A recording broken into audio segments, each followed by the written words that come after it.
শুভেচ্ছা। শুরু হলো সব খবর যমুনা টেলিভিশনের নিয়মিত এই আয়োজনে আপনাদের স্বাগত জানাচ্ছি। আমি মৌসুমী আহমেদ লোপা। সবার জন্যই ভালো চপস্টিক ইনস্ট্যান্ট নুডলস। ত্রয়োদশ জাতীয় সংসদ নির্বাচনের রোডম্যাপ আগামী সপ্তাহে প্রকাশ করা হবে, এ তথ্য জানিয়েছেন নির্বাচন কমিশন সচিব আক্তার আহমেদ। বিকেলে নির্বাচন ভবনে সাংবাদিকদের এই তথ্য জানান তিনি। বলেন, রোডম্যাপ নিয়ে আলোচনা হয়েছে, আগামী সপ্তাহে প্রকাশ করা হবে। তবে কোন পদ্ধতিতে রোডম্যাপ হবে তা পরবর্তীতে জানানো হবে। সচিব বলেন, প্রবাসীরা কিভাবে ভোট দেবেন সে বিষয়ে আরও আলোচনা বাকি আছে। বিষয়টি চূড়ান্ত হলে বিস্তারিত জানানো হবে। সচিব জানান, নির্বাচন পর্যবেক্ষণে এখন পর্যন্ত ৩১৮টি আবেদন পেয়েছে ইসি, সেগুলো যাচাই বাছাই চলছে। গুলশানে চাঁদাবাজির ঘটনায় নাম জড়ানোর বিষয়টি রাজনৈতিক উদ্দেশ্যমূলক বলে দাবি করেছেন এলজিআরডি উপদেষ্টা আসিফ মাহমুদ সজীব ভূঁইয়া। বলেন, একজন রাজনৈতিক নেতার বাসায় অভিযোগকারী অপুর বক্তব্য জোর করে রেকর্ড করা হয়েছে। অভিযোগ অনুযায়ী গুলশানে একটি হোটেলের সামনে তার অবস্থানের বিষয়টি মনে নেই বলে জানিয়েছেন এলজিআরডি উপদেষ্টা। জাতীয় নির্বাচনের তফসিলের আগে উপদেষ্টা হিসেবে পদত্যাগের ইঙ্গিত দিলেও এখনও সিদ্ধান্ত নেননি বলেও জানান তিনি। গুলশানে সাবেক এমপি শাম্মী আহমেদের বাসায় চাঁদাবাজির মামলায় অপু এখন জেলে, কিন্তু গ্রেফতারের আগে রেকর্ড করা উল্লেখ করে তার একটি ভিডিও সামাজিক যোগাযোগ মাধ্যমে ভাইরাল। বলা হচ্ছে, চাঁদাবাজির মাস্টারমাইন্ডদের নাম জানিয়েছেন তিনি। ওয়েস্টিনের নিচে সাদা সিএফ মোটো বাইকে হেলমেট লাগানো অবস্থায় আমার সাথে কথা বলতেছিলেন একজন উপদেষ্টা। সেই উপদেষ্টা ছিলেন আসিফ মাহমুদ সজীব ভূঁইয়া। ভিডিওটি রাজনৈতিক উদ্দেশ্য প্রণোদিত বলে দাবি করেছেন স্থানীয় সরকার উপদেষ্টা আসিফ মাহমুদ। নাম উল্লেখ না করে বলেছেন, এক রাজনৈতিক নেতার বাসায় অপুর বক্তব্য জোর করে রেকর্ড করা হয়েছে। নামটা আসার পর আমি একরকম অবাকই হই। জানা গেল অপুকে আমি চিনতাম যখন আমি ছাত্র অধিকার পরিষদে ছিলাম 2022 সালে, যখন ক্যাম্পাসে আমরা ছাত্র রাজনীতির সাথে যুক্ত ছিলাম। কিন্তু গত 2024 সালের 5 আগস্টের পরে তার সাথে আমার কখনো কথা বা দেখা হয়নি। এর সাথে ভাই আমার কোনো ধরনের সম্পৃক্ততা নাই, এবং আমার মনে হয় না এখনও কেউ এরকম কোনো প্রমাণ দিতে পেরেছেন আমার সম্পৃক্ততা আছে। এর সাথে যে আমার সংশ্লিষ্টতার যেই কথা বলা হচ্ছে, এটা সম্পূর্ণ রাজনৈতিক উদ্দেশ্য প্রণোদিত। চাঁদাবাজির ঘটনার আগে ওয়েস্টিন হোটেল এলাকায় অপুর সাথে দেখা করার দাবিও উড়িয়ে দিয়েছেন আসিফ।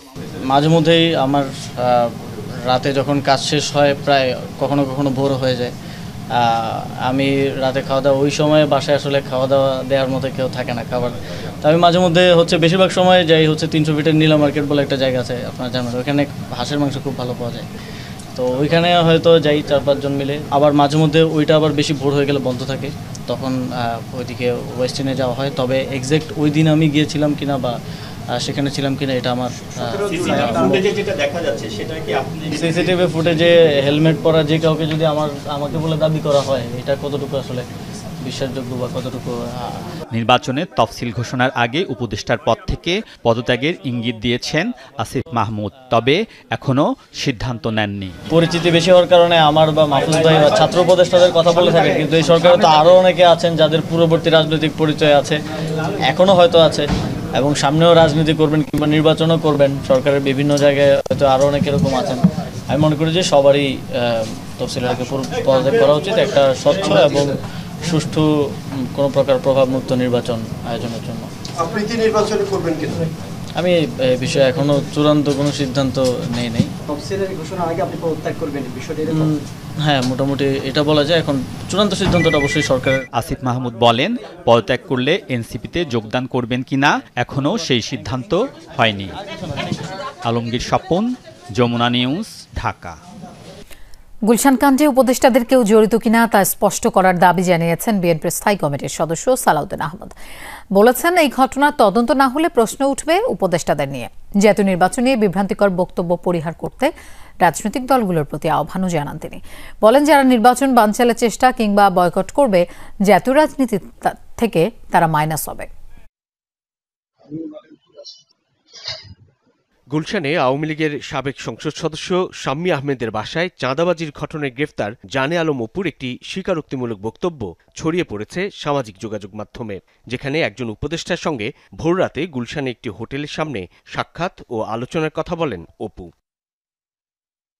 এই ঘটনার প্রতিক্রিয়ায় বিএনপির স্থায়ী কমিটির সদস্য সালাউদ্দিন আহমদ তদন্তনাধীন বিষয়ে মন্তব্য করতে চাননি, তবে তিনি সরকারের নিজের উদ্যোগে তা পরিষ্কার করার দাবি জানান।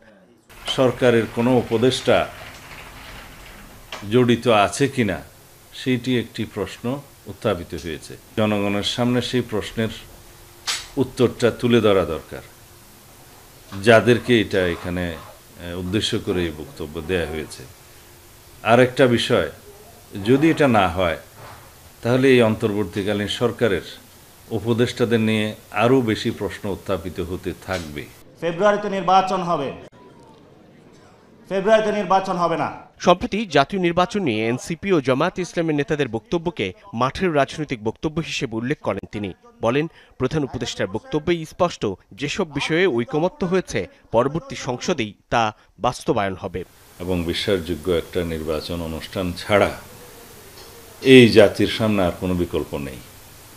সুতরাং অতীতের মতো কোনো অনিশ্চিত পরিবেশ যাতে সৃষ্টি না হয় সেই জন্য সকল রাজনৈতিক বক্তব্য দেওয়া উচিত বলে আমরা মনে করি। হয়তো সর্ববৃহৎ রাজনৈতিক দল হিসেবে বিএনপিকে চাপে রাখার কৌশল হিসেবে তারা দিচ্ছে কিনা এই প্রশ্নও বাজারে আছে। বিএনপির এই নেতার মতে নির্বাচন বাধাগ্রস্ত করার ঝুঁকি নেবে না কোনো রাজনৈতিক দলই।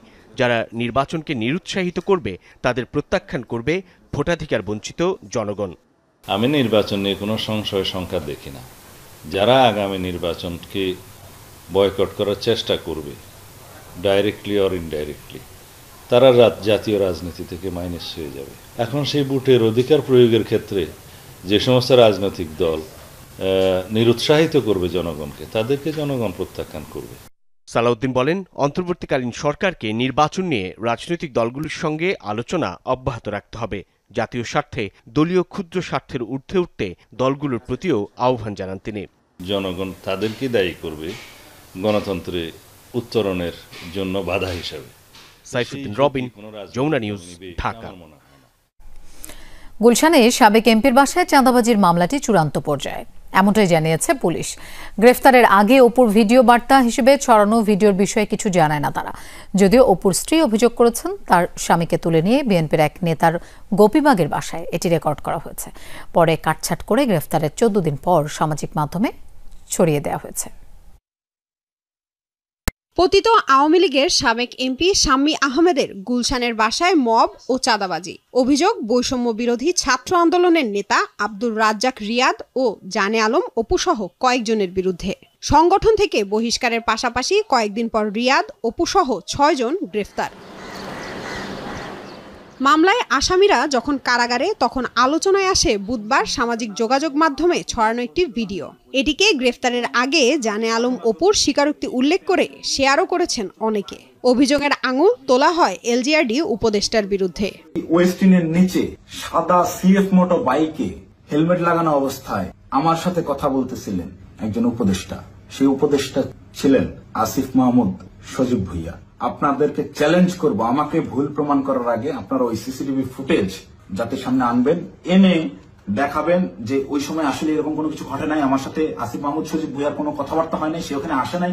একজন উপদেষ্টা ভোর 4টার সময় বাইকে চড়ে হেলমেটে মুখ ঢেকে গুলশানের মতো অভিজাত এলাকায় কি কাজে আসে, এটা আমার জানার কথা না। আমি তো মামুলি পার্সন, তারা তো হাই লেভেলের পার্সন। আর আমার সাথেই কেন কথা বলতে হয় বা কি বা কথা হয়? জানে আলম অপুর ভিডিও কি আসল? এটি ধারণ করা হলো কোথায়, কখন, অথবা আর্টিফিশিয়াল ইন্টেলিজেন্সের ব্যবহার হয়েছে কিনা, এসব প্রশ্নের মাঝেই গণমাধ্যমের সামনে হাজির হলেন অপুর স্ত্রী কাজী আনিশা। তার অভিযোগ আবার বিএনপির এক নেতার বিরুদ্ধে। আনিশার দাবি, গোপীবাগে উপদেষ্টার নাম জড়িয়ে জোরপূর্বক অপুর ভিডিও ধারণ করা হয়েছিল। 31 তারিখ রাত 11:30টার পর থেকে 7টা পর্যন্ত ওকে যে বন্দি করে রাখলো, ওইখানে ওর যে স্বীকারোক্তি নিল, এই স্বীকারোক্তিটা নিল কারা এবং গোপীবাগ কার বাসা? ইশরাক ভাইয়ের লোকজনই তাকে তুলে নিয়ে গেছে। ইশরাক ভাইয়ের বাসায় ছিল এবং ইশরাক ভাই ডিবি পুলিশের কাছে নিউজ দিয়ে ওদেরকে ধরা গেছে। কারণ রিমান্ডে নিয়ে অপুর মুখ থেকে বারবার এই আসিফ মাহমুদ সজীব ভুইয়া নামটা আর নাহিদ ইসলাম নামটা তারা শুনতে চাইছে, যে তোমাদের পিছনে এই দুইজন আছে, যেই কোনো একজনের নাম তোমাকে স্বীকার করতে হবে। সে কিন্তু 164-এ কোথাও এই দুইজন উপদেষ্টার কারো নাম সে বলে না। অ্যারেস্ট করছে 7:30 বাজে আর অ্যারেস্ট দেখানো হয়েছে 11টার পরে। এই সময়টাতে ডিবি ওকে মারধর করছে, এটা অপু নিজেই আমাকে বলছে। অপু চাঁদাবাজির সাথে জড়িত নয় দাবি করে আনিশা বলেন নিরাপত্তাহীনতায় আছেন পরিবার নিয়ে। 26 তারিখে যখন 5 জনকে একসাথে অ্যারেস্ট করছে, অপু কিন্তু সেই ঘটনাস্থলে ছিল না। অপুর যদি টাকার লোভ থাকতো বা চাঁদাবাজি করার ইচ্ছা থাকতো, সেদিন 40 লাখ টাকা আনার জন্য ওই 5 জনের মধ্যে অপুকে পাওয়া যেত। অপু ছিল কিশোরগঞ্জ, মিঠামাইন চলে গেছিল। ও বুঝতে পারছিল যে ওকে এগুলার মধ্যে ফাঁসানো হবে। ছেলেটা পুরাপুরি একটা মিডিয়া ট্রায়ালের শিকার হয়েছে। আমার নিরাপত্তার জন্য আমি খুব চিন্তিত। আনিশার অভিযোগের ব্যাখ্যা পেতে বিএনপি নেতা ইশরাক হোসেনের সঙ্গে যোগাযোগ করে যমুনা টেলিভিশন। জানানো হয় তিনি অসুস্থ, হাসপাতালে ছিলেন গত কয়েকদিন। সামাজিক মাধ্যমের ভিডিও ঘিরে যখন আলোচনা সমালোচনা, তখন পুলিশ বলছে তারা দুপুর পর্যন্ত দেখেননি ফুটেজটি। ভিডিওর বক্তব্য আর আদালতে দেয়া অপুর স্বীকারোক্তি মেলে কিনা তাও জানতে চেয়েছে টিম যমুনা। একটা ভিডিওর কথা বলেছেন, সেটা আমি নিজে দেখিনি, আমার নজরে আসেনি। যদি মামলা তদন্ত কর্মকর্তা যদি মনে করেন তদন্ত চলাকালীন সময়ের ভিতরে অন্যান্য প্রাসঙ্গিক বিষয়গুলো খতিয়ে দেখবেন, সেটাও দেখা যায়। বিএনপি নেতা ইশরাক ও উপদেষ্টা আসিফ মাহমুদের সঙ্গে মতবিরোধ শুরু হয় ঢাকা দক্ষিণ সিটির মেয়র পদে শপথ পড়ানো নিয়ে। লামিয়া তিথি, যমুনা নিউজ, ঢাকা। প্রিয়াঙ্কা গান্ধীকে উদ্দেশ্য করে ইসরায়েলি রাষ্ট্রদূতের অপমানজনক মন্তব্যের জেরে তুমুল উত্তেজনা শুরু হয়েছে ভারতের রাজনীতিতে। কূটনৈতিক শিষ্টাচার বহির্ভূত উল্লেখ করে ইসরায়েলি রাষ্ট্রদূতের মন্তব্যের তীব্র নিন্দা জানিয়েছে বিরোধী দল কংগ্রেস। গাজায় গণহত্যার কথা উল্লেখ করে কদিন আগেই ভারত সরকারের নীরবতা নিয়ে প্রশ্ন তোলেন বিরোধী দলীয় নেত্রী প্রিয়াঙ্কা গান্ধী। হামাস নির্মূলের নামে শিশুদের হত্যা করায় তেল আবিবের বিরুদ্ধে প্রতিবাদও জানান তিনি। জবাবে প্রিয়াঙ্কার বক্তব্যকে অসত্য ও প্রতারণামূলক উল্লেখ করে মন্তব্য করেন ভারতে নিযুক্ত ইসরায়েলি রাষ্ট্রদূত ইরিউভেন আজার। দাবি করেন গাজায় নিহতদের 25,000ই হামাস সদস্য, যারা বেসামরিক পরিচয়ে ছিলেন। তার এমন মন্তব্যে ক্ষোভ প্রকাশ করেন কংগ্রেসের অনেক শীর্ষ নেতারাও। রাজধানীর শেওড়াপাড়ায় 4 সন্তানের জননীর রহস্যজনক মৃত্যু হয়েছে। বুধবার রাতে ফাহমিদা তাহসিন কেয়া নামের নারীকে তার স্বামী সিফাত আলী শ্বাসরোধ করে হত্যা করেছে বলে অভিযোগ করেছেন নিহতদের স্বজনরা। ঘটনার পর থেকে পলাতক রয়েছে নিহতের স্বামী। মিরপুর শেওড়াপাড়ার এই অনামিকা কনকট ভবনটিতে 5 বছর ধরে বাস করতেন ফাহমিদা তাহসিন কেয়া ও তার স্বামী সিফাত আলী। ভবনটির সিসিটিভির ফুটেজ বিশ্লেষণ করলে দেখা যায় বুধবার রাতে এই ফ্ল্যাট থেকে ফাহমিদা তাহসিন কেয়াকে অচেতনভাবে গাড়িতে তোলার দৃশ্য, যেখানে কেয়ার স্বামী সিফাত আলীর সাথে যোগ দেয় আরও 3 যুবক। নিহতের স্বজনরা বলেন, বুধবার রাত 2টার দিকে সিফাত তার শাশুড়ি নাজমা বেগমকে ফোন করে কেয়ার মৃত্যুর খবর জানায়। কেয়াকে হাসপাতালের চিকিৎসকরা মৃত ঘোষণা করলে হাসপাতাল থেকেই পালিয়ে যান সিফাত। অনেক আগে মারা গেছে। আমি যাই আমার মেয়ের হাত পা সব দেখছি ঠান্ডা হয়ে গেছে। আমার মেয়ের হাত পা সব বরফ হয়ে গেছে। মনে হচ্ছে আরো অনেক আগে আমার মেয়েরা মারে ফেলেছে। শুধুমাত্র একটা অভিনয় করছে এরা।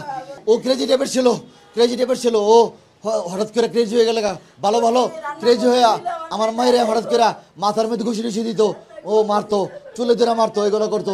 আমার মেয়ে অনেক সময় বলার চেষ্টা করছে। স্বজনদের দাবি, পলাতক সিফাতের সাথে কারো সম্পর্কই ভালো ছিল না। মাসিক উপার্জনের জন্য সিফাত নির্ধারিত কিছুই করত না, যার রেশ ধরেই কেয়ার সাথে দাম্পত্য কলহ ওই পরিবারে। ওর বন্ধু আমাকে বলতেছে, আমি দেখতেছি, আমাকে দেখতে দিচ্ছে না, বলতেছে যে ইসিজি করতেছে, আপনি এখন যান না। আমি তো কাঁদতেছি। পরে ওর বন্ধু প্রেম, ও বলতেছে, আন্টি একটু শান্ত হন, আপনার মেয়েকে মেরে ফেলছে, আমি অনেক কিছু জানি, আমি সাক্ষী দিব। একটা 46 মিনিটে তার একজন ফ্রেন্ড প্রেম, তার সাগরেত তার জুনিয়র ছোট ভাই জীবন এবং তাদের ম্যানেজার আজাদ ঢোকে। আর ভিতরে আগে থেকে 3 জন অবস্থান করছে। সেটা হচ্ছে সিফাত, তার ড্রাইভার মুকুল এবং তার কেয়ারটেকার মনির। তারা ভিতরে আগে থেকে অবস্থান করতেছিল। আমরা সিসিটিভি ক্যামেরা ফুটেজ কয়েক ঘন্টা ধরে টেনে দেখছি, তারা আগেই অবস্থান করতেছিল এবং তারা 12টার দিকে হাজব্যান্ড ওয়াইফ 12টার দিকে বাসায় ঢুকছে গাড়ি নিয়ে। তবে অস্বাভাবিক এমন ঘটনাটি আত্মহত্যা নাকি হত্যা সে বিষয়ে এখনো নিশ্চিত নয় পুলিশ। প্রাথমিক অনুসন্ধান হচ্ছে, অনুসন্ধান শেষে আমরা আইনগত ব্যবস্থা গ্রহণ করব। এখন পর্যন্ত কেউ আটক আছে? এখন পর্যন্ত আটকের কোনো ইয়ে নেই আমাদের, এখন পর্যন্ত কেউ আটক হয়নি। এমন ঘটনার পর সিফাত ও কেয়ার 4 সন্তানকে নিজেদের জিম্মায় নিয়েছে সিফাতের স্বজনরা। তাদের সাথে কেয়ার পরিবারের সদস্যদের সাক্ষাৎ করতে দেয়া হচ্ছে না বলে অভিযোগ নিহতের স্বজনদের। ভাস্কর ভাদুরী, যমুনা নিউজ, ঢাকা। বাংলাদেশের প্রথম 5G AI ইনভার্টার যুক্ত সর্বোচ্চ বিদ্যুৎ সাশ্রয়ী যমুনা এয়ার কন্ডিশনার।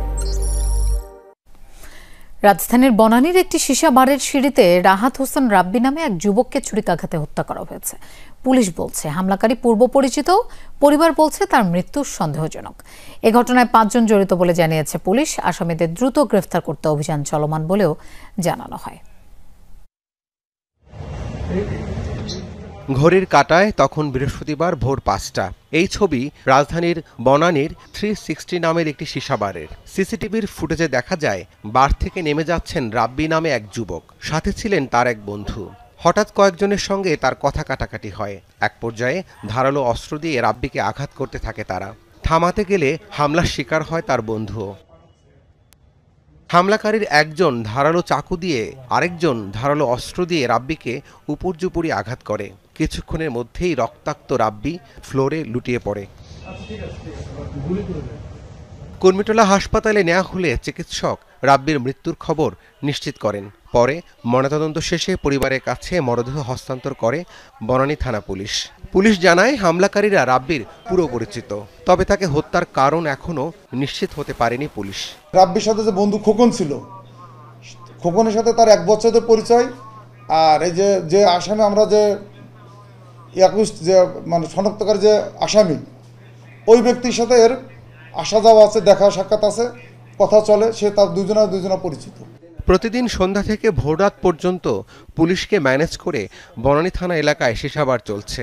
এমন প্রশ্নে ওসি জানান অবৈধ বারগুলো বন্ধ করে দেওয়া হবে। কেউ বলতে পারবে না যে ও অফিসার ইনচার্জ কোথাও যে কোনো কিছু, কারণ আমি তো প্রত্যেকটা এতে যে আমি যে দাঁড়ালে তাদের দৌড় মারা লাগে, তারা আমাকে ভয় পায়। যদি আমাকে যদি তারা কোনো অর্থনৈতিক লাভবান করতে, তাহলে আমাকে তারা ভয় পেত। এদিকে পরিবার বলছে রাব্বির সাথে কারো পূর্বশত্রুতার কথা জানা নেই তাদের। আর অন্য কোনো তথ্য হয়তো থাকতে পারে, আমি জানি না। এটা তদন্ত করবেন, আপনাদের কাছে অনুরোধ। আমার ভাই ভাবির এক বড় ছেলে, ও আপনাদের কাছে অনুরোধ, আপনারা এটা দেখেন প্লিজ। ওই ছেলেটা যেটা মুন্না নামে, ওর সাথে আর 8-10 জন, কারণ যেহেতু যখনই ওই সিঁড়ি থেকে নামছে ওরা ওইখানে বসাই ছিল, পুরো প্ল্যান ছিল আর কি। আর মুন্নাও নাকি শুনলাম যে 2 দিন আগে হাজত থেকে রিলিজ পাইছে আর কি, আসছে। হত্যাকারীদের গ্রেফতার করে দৃষ্টান্তমূলক শাস্তির দাবি জানিয়েছে পরিবার।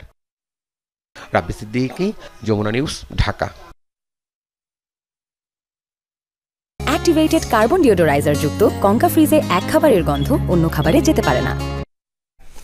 ব্যবসায়ীকে বুক পর্যন্ত বালুতে পুঁতে 4 কোটি টাকা চাঁদা আদায়ে অভিযুক্ত পদ স্থগিত হওয়া যশোরের বিএনপি নেতা আসাদুজ্জামান জনিকে গ্রেফতার করেছে যৌথ বাহিনী। সকালে খুলনার রোজ গার্ডেন থেকে জনিকে গ্রেফতার করা হয়। আটক করা হয় জনের এক সহযোগীকেও। পুলিশ জানায় নোয়াপাড়ার এক ব্যবসায়ীর স্ত্রীর অভিযোগ, গত বছরের সেপ্টেম্বরে তার স্বামীকে অপহরণ করে জনি। পরে বুক পর্যন্ত বালুতে পুঁতে নির্যাতন ও হত্যার হুমকি দিয়ে 4 কোটি টাকা চাঁদা আদায় করে। এ ঘটনায় ভুক্তভোগীর পরিবার গত 3 আগস্ট জনি সহ 6 জনের বিরুদ্ধে মামলা করলে অভিযানে নামে যৌথ বাহিনী। জনি নোয়াপাড়া পৌর বিএনপির সাংগঠনিক সম্পাদকের দায়িত্বে ছিলেন। রাজনৈতিক পট পরিবর্তনের পর বিশৃঙ্খলা, চাঁদাবাজি সহ বিভিন্ন অভিযোগে তার পদ স্থগিত করা হয়। চিপস নাকি বিস্কিট? এটা কি? এটা বাছাই করা আলু আর স্পাইসি সিজনিং এ প্রাণ পোটাটা। চিপস নাকি বিস্কিট, খেয়ে বুঝে নাও। পারমাণবিক অস্ত্র পরীক্ষার প্রস্তুতি নিচ্ছে রাশিয়া। প্ল্যানেট ল্যাবস প্রকাশিত স্যাটেলাইট চিত্রে ধরা পড়েছে কার্যক্রম, যা বিশ্লেষণ করে এমন তথ্য জানিয়েছে 2 মার্কিন গবেষক এবং একটি নিরাপত্তা সূত্র। ধারণা করা হচ্ছে চলতি সপ্তাহেই পারমাণবিক অস্ত্র বহনে সক্ষম এমন ক্রুজ মিসাইলের পরীক্ষা চালাতে পারে মস্কো। ব্যাপক পরিসরে কার্যক্রম চলছে ব্যারেন্টস সাগরের নোভায়া জেমলিয়া দ্বীপপুঞ্জে অবস্থিত পানকোভো টেস্ট সাইটে। বহু সামরিক কর্মকর্তা সহ সেখানে এরই মধ্যে মোতায়েন করা হয়েছে সরঞ্জাম, জাহাজ এবং আকাশযান। নজরদারি ও তথ্য সংগ্রহের কাজ করছে 2টি আকাশযান। জানা গেছে জুলাই থেকেই মালবাহী শিপিং কন্টেইনার যাচ্ছে দ্বীপটিতে। এর আগে 9M730 মডেলের বুরভেস্টনে ক্রুজ মিসাইল পরীক্ষার সময় একই সরঞ্জাম ব্যবহার করে রাশিয়া। চাঁদপুরে মেঘনায় 18,500 বস্তা সিমেন্ট সহ একটি লাইটার জাহাজ ডুবে গেছে। ভোরে সদর উপজেলার মেঘনা নদীর দোকানঘর এলাকায় এই দুর্ঘটনা ঘটে। চাঁদতারা 8 জাহাজের মাস্টার জানান, 18,500 বস্তা সিমেন্ট নিয়ে যশোর যাওয়ার পথে সদর উপজেলার আওতাধীন এলাকায় নোঙর করা হয় জাহাজটি। পাশেই আরেকটি জাহাজ নোঙর করা ছিল।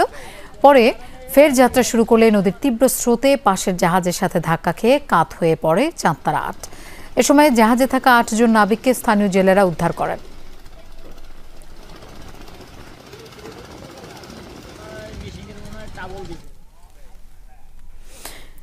নেত্রকোনা জেলা সেচ কার্যালয়ের একটি পুরাতন ভবনের ছাদ ধসে মারা গেছে 3 জন শ্রমিক, গুরুতর আহত আরও 2 জন। বিকেলে কার্যালয়ের পুরাতন একটি ভবন ভাঙার সময় এই দুর্ঘটনা ঘটে। পরে খবর পেয়ে ফায়ার সার্ভিসের কর্মীরা অভিযান চালিয়ে 3 শ্রমিকের মরদেহ উদ্ধার করে। নিহতরা হলেন সদরের পলাশাটি গ্রামের দীপু মিয়া, হলুদাটি গ্রামের হান্নান আর হাটপাড়ার অভয় পাশা গ্রামের সালাম মিয়া। এ ঘটনায় আহত হয়েছেন 2 জন। এর মধ্যে তাদের উদ্ধার করে হাসপাতালে পাঠানো হয়েছে। ঘটনাস্থল পরিদর্শন করেছে স্থানীয় প্রশাসন।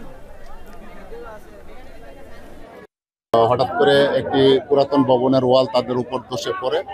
এই সংবাদ পাওয়ার সাথে সাথে নেত্রকোনা জেলার ফায়ার সার্ভিস এবং জেলা পুলিশ তাৎক্ষণিক উদ্ধার কাজে নিয়োজিত হয়। ছাদের একটা অংশ ধসে পড়ার পরে সেখান থেকে 5 জন লেবারের মধ্যে 3 জন লেবার মারা যায় এবং 2 জন লেবার এখানে আহত হয়, তাদেরকে হাসপাতালে পাঠানো হয়েছে। ফরিদপুর যশোর মহাসড়কে 2টি বাসের সংঘর্ষে মারা গেছেন 3 জন, আহত অন্তত 15 জন। দুপুরে ফরিদপুরের কানাইপুর নতুন ব্রিজের উপর এই সংঘর্ষ হয়। পুলিশ জানায়, যশোর থেকে ছেড়ে যায় ঢাকামুখী রয়্যাল এক্সপ্রেসের একটি বাস, আর ঢাকা থেকে খুলনা যাচ্ছিল দর্শনা ডিলাক্স। পথে হঠাৎ সামনে চলে আসা একটি ভ্যানকে জায়গা দিতে গিয়ে নিয়ন্ত্রণ হারায় দর্শনা ডিলাক্স। সংঘর্ষ হয় উল্টো পথে আসা রয়্যাল এক্সপ্রেসের বাসের সাথে। প্রাণ হারায় এক নারী সহ 3 যাত্রী। আহতদের উদ্ধার করে ফরিদপুর মেডিকেলে নেওয়া হয়েছে। বাস দুটি জব্দ করেছে পুলিশ। একটি বাসের চালক আহত হলেও খোঁজ মেলেনি আরেক বাস চালকের।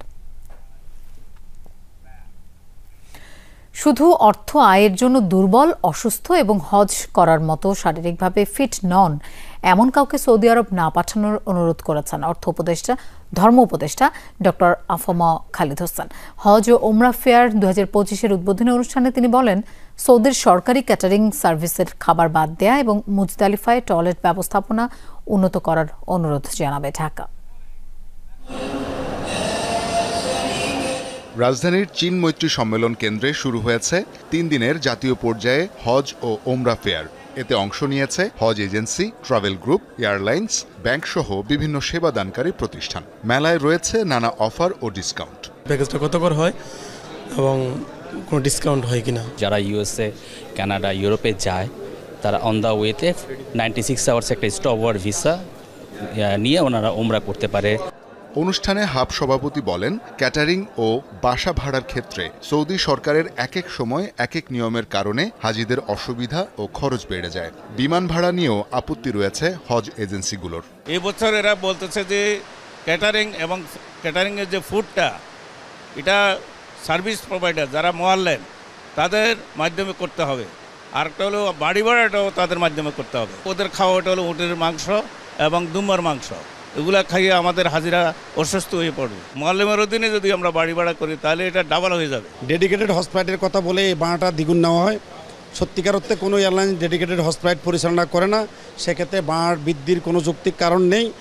ধর্ম উপদেষ্টা জানান, ক্যাটারিং, বাসা ভাড়া ও বিমান ভাড়া নিয়ে কাজ করছে সরকার।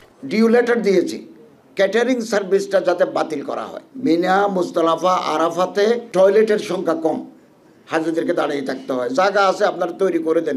আপনারা তো আমাদের কাছ থেকে টাকা নিচ্ছেন। যেই পরিমাণ বেড দিছে এই পরিমাণ একটা মানুষ সিট হয়ে ঘুমানোর সুযোগ নাই। বিমান ভাড়া নির্ধারণের জন্য আমরা কাজ শুরু করেছি। বিমানের সাথে যখনই কথা বলবো আমার হাবের প্রতিনিধি রাখবো। এ সময় খালিদ হোসেন হজ করতে সক্ষম ব্যক্তিদেরই সৌদি আরব পাঠানোর অনুরোধ জানান। জর্দা, মাদক, সিগারেটের মতো জিনিস সৌদি আরবে নিলে দেশের ভাবমূর্তি ক্ষুণ্ণ হয় বলেও মন্তব্য করেন ধর্ম উপদেষ্টা। আমরা লজ্জিত হই হাজি সাহেবদের প্যাকেট। হাজি সাহেব বলতেছে এগুলো এজেন্সিরা দিয়েছে। জর্দা, তামাক আমার বাংলাদেশের আইনে মাদক নয়, কিন্তু সৌদি আরবের আইনে এটা মাদক। যারা ফিজিক্যাল ফিট আছে তাদেরকে নেবেন, না হলে আমাদের বিব্রত হতে হয়। ফিজিক্যাল ফিটনেস না থাকলে আমরা তাদেরকে নেব না। মধ্যস্বত্বভোগীদের কাছ থেকে হজ ব্যবস্থাপনা মুক্ত করার চেষ্টা চলছে বলেও জানান উপদেষ্টা। শওকত মঞ্জুর শান্ত, যমুনা নিউজ, ঢাকা। ইসরায়েলকে নতুন করে আরও একটি সাবমেরিন দিচ্ছে জার্মানি। এর মধ্যে তেলাবিবকে ডুবোযানটি রফতানির অনুমোদন দিয়েছে জার্মান সরকার। বুধবার তুর্কি বার্তা সংস্থা আনাদুলোর এক প্রতিবেদনে উঠে এসেছে এই তথ্য। 2012 সালেই সাবমেরিন কেনার চুক্তিটি হয়েছিল বলে উল্লেখ করা হয় এতে। 2023 সালে দেশটির ফেডারেল সিকিউরিটি কাউন্সিল সাবমেরিনটি রফতানির সবুজ সিগন্যাল দেয়। সম্প্রতি যার অনুমোদন দেওয়া হয়েছে, কয়েকদিন আগেই গাজায় আগ্রাসনে ব্যবহৃত হতে পারে এমন অস্ত্র ইসরায়েলে রফতানি স্থগিতের ঘোষণা দিয়েছিল জার্মানি। এর মধ্যেই সাবমেরিন রফতানির অনুমোদনের তথ্য জন্ম দিয়েছে সমালোচনার। মানবতাবিরোধী অপরাধের দায়ে ওবায়দুল কাদের সহ বেশ কয়েকজনের বিরুদ্ধে মামলার তদন্ত শেষ পর্যায়ে আছে বলে জানিয়েছেন আন্তর্জাতিক অপরাধ ট্রাইব্যুনালের প্রসিকিউটর গাজী MH তামিম। তিনি বলেন, শিগগিরই এই তদন্ত প্রতিবেদন দাখিল করা হবে।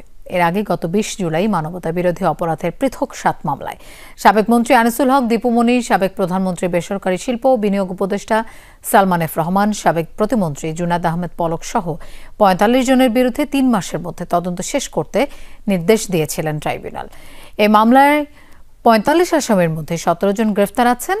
এই দিন চানখারপুলের হত্যা মামলায় একজন প্রত্যক্ষদর্শী সাক্ষীর হুমকি পাওয়ার অভিযোগের ভিত্তিতে তার সুরক্ষা নিশ্চিত করতে তার কর্মস্থলের প্রধান ও আইনশৃঙ্খলা বাহিনীকে নির্দেশ দিয়েছেন আন্তর্জাতিক অপরাধ ট্রাইব্যুনাল 1। একই সাথে এই ঘটনা তদন্তে 3 সদস্যের এক কমিটি গঠনেরও নির্দেশ দেওয়া হয়েছে।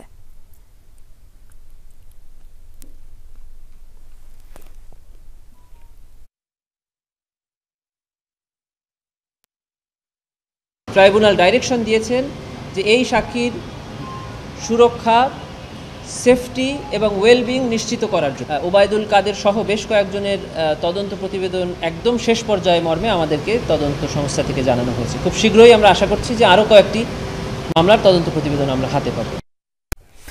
দেশের অর্থনীতি ভঙ্গুর অবস্থায় আছে। এমন পরিস্থিতিতে এলডিসি থেকে উত্তরণের জন্য বাড়তি সময় প্রয়োজন মনে করেন অর্থনীতিবিদ ও ব্যবসায়ী নেতারা। International chamber of commerce ICC আয়োজিত সেমিনারে তারা বলেন, এজন্য 2026 সালের নভেম্বর উপযুক্ত সময় নয়, অন্তত আরও কয়েক বছর সময় নেওয়া প্রয়োজন। এছাড়া এ বিষয়ে যথাযথ পদক্ষেপ না থাকায় বর্তমান সরকারের কঠোর সমালোচনা করেন অর্থনীতিবিদরা। 2024 সালের জুলাইয়ের পর বিদেশি বিনিয়োগ কমেছে $1.27 বিলিয়ন। 2023 সালেও বিদেশি বিনিয়োগ 13% কম এসেছে। বিদেশি বিনিয়োগের ধারা এখনও নিম্নমুখী।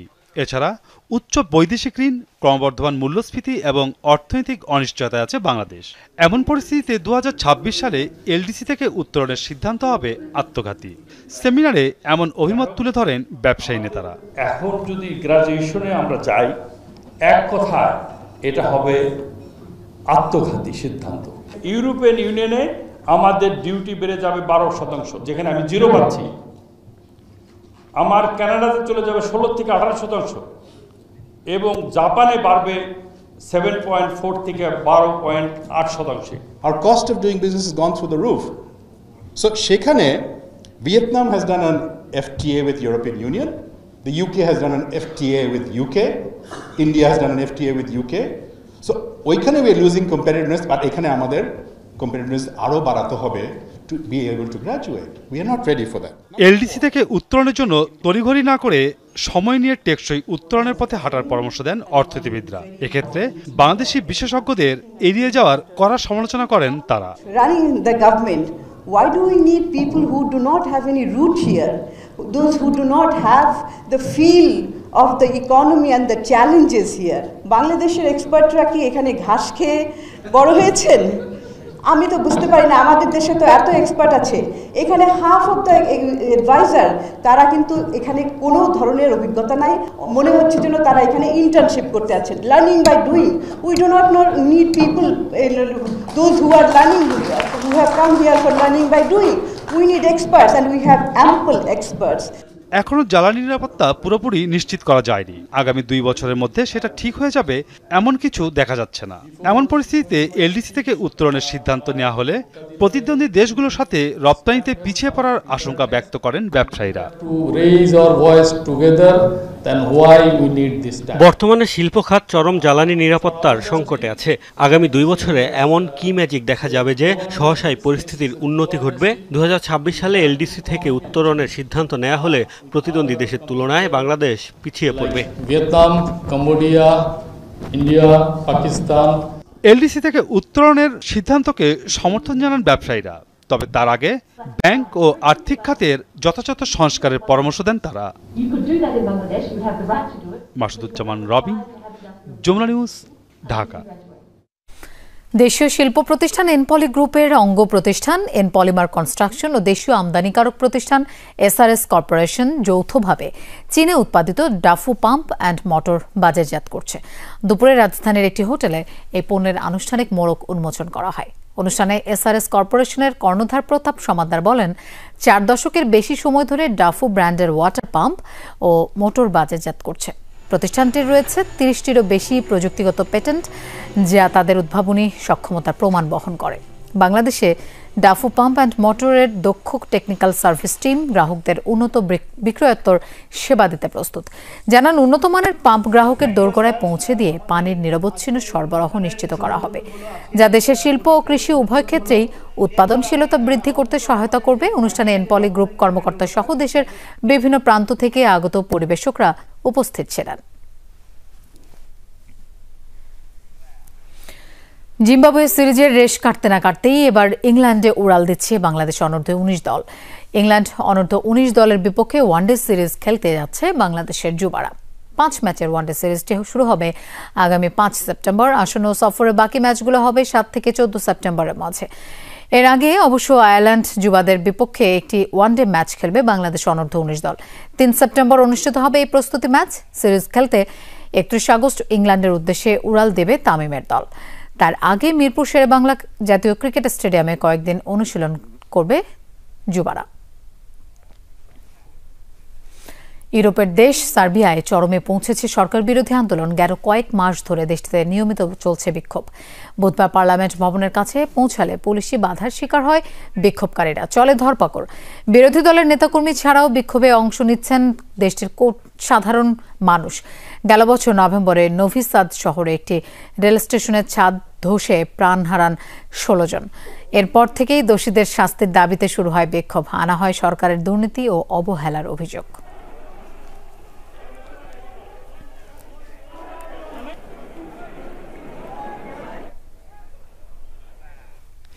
দর্শক, এই ছিল আজকে সব খবরের আয়োজনের। এতক্ষণ সাথে থাকার জন্য ধন্যবাদ সবাইকে।